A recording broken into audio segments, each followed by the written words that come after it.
Hi John, I guess we have to start with the signings. Has it been frustrating not being able to bring anybody in so far? Well, we haven't made any signings up. That's just that's a consequence of what happened last year, and I'm responsible for the squad that we assembled last year, and unfortunately we've gone over the budget. We are over the budget that's been set for this year. So the only way around it is to let players move on, and then whatever the residue is, try and sign players with them. And 4 players have now moved on. Are you able to bring anyone else in at the moment? I think with the facility to bring 1 or 2 in at this moment in time, but we've got to get the loans right this year. We had some good loans last year, and unfortunately got injured. And the lads who come in did the best. But we've got to try and get lads who can hit the ground running. And so we've got to try and make the most use of the loan market because of the financial situation that we're in. And then, we always tend to unearth the diamond, and we've got to hope that we do again this year. Is it frustrating at the moment because most seasons you've been here, you've probably signed 4 or 5 players by this stage? You can get frustrated if you let yourself get frustrated. This is the first time in been managing 26 years, 7 years. It's the first time I've never signed a player, 2 weeks into pre-season, but pre-season training. But that's the way the situation's unfolded. And one of the strengths you have to have being a manager and trying to lead the squad as well is you've got to roll with the punches. So you've got to ride the rough terrain as well. And that this is a situation that's arisen and we've got to deal with it. I guess with loan players as well, that won't happen till later on in the season almost. A lot of them won't, but we've got to try and get things lined up. We've had 4 or 5 trialists in now. We've done quite well. Hopefully we'll get some joy out of that. The big worry is that historically we probably lose some of our better players maybe a week before the season kicks off, so you start to plan with them and then in the back of your mind thinking I might have them, so that's something that we've got to guard against. Is there anything happening, because there's been a lot of speculation about Tommy Lee, Toby Savin, is there anything happening at the moment with any of those? Not to my knowledge,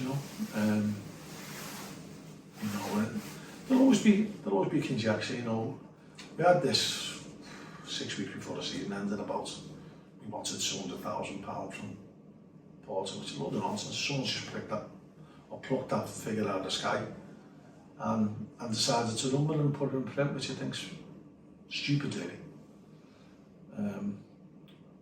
We don't put valuations on our players. We'll sell it if the fees mutually agreeable with both clubs.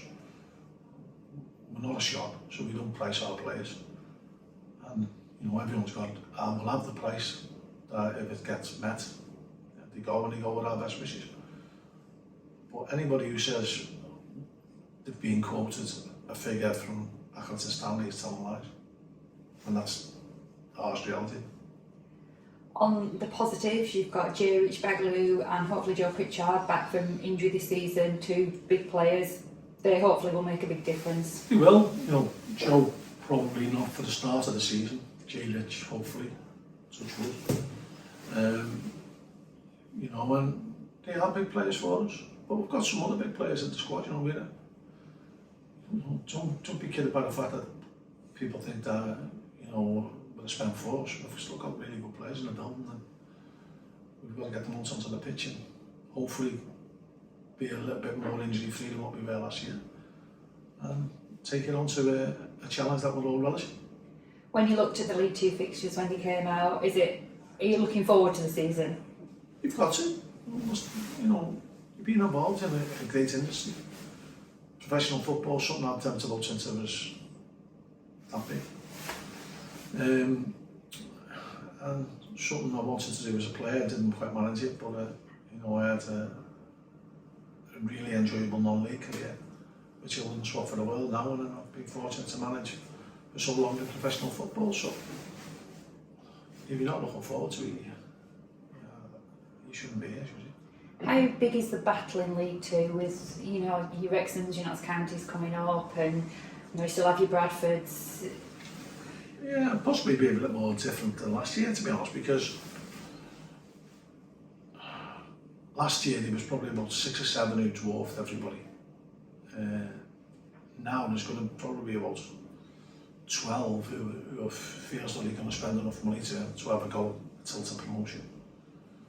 We'll be in the lower reaches of that with the wage bill. So we've got to hope that we can get a tune on the players that we've got here.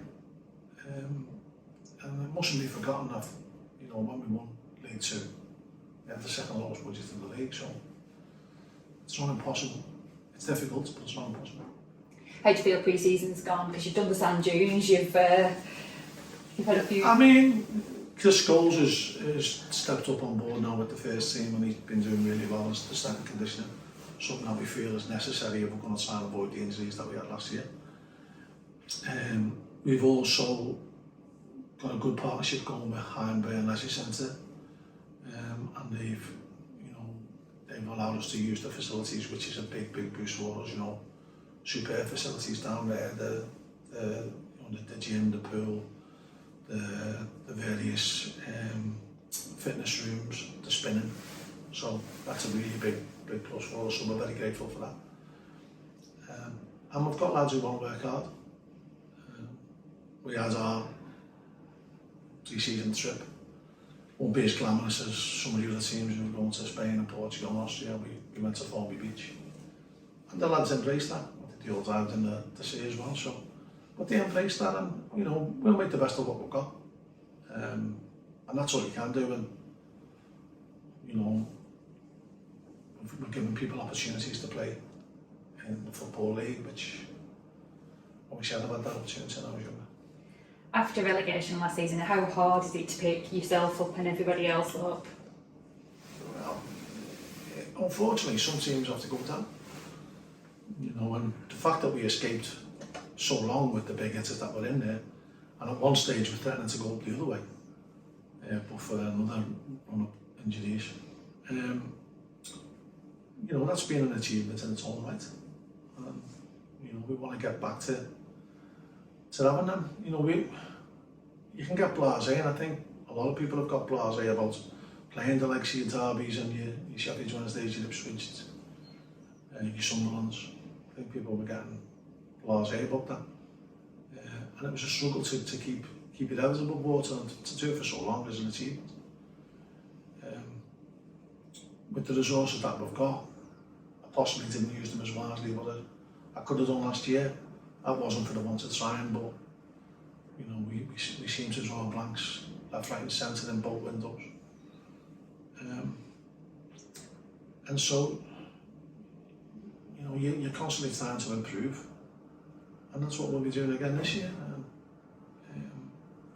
Disappointing to be relegated, but it can motivate you to want to do better this year. Just to clear up some housekeeping, so Tourist this day probably didn't hit the heights that you wanted him to hit with. He had a few injuries, didn't he?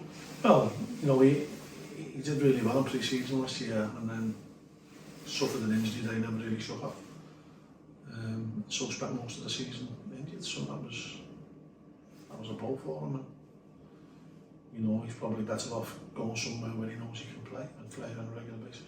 And what's the situation with Michael Nottingham? I know he's training at the moment. Nothing's been finalised with Michael yet, but we've had a good chat, and you know, we have to do what's best for the club, we have to do what's best for Michael, and Michael has to do what's best for him, so we'll see how that pans out.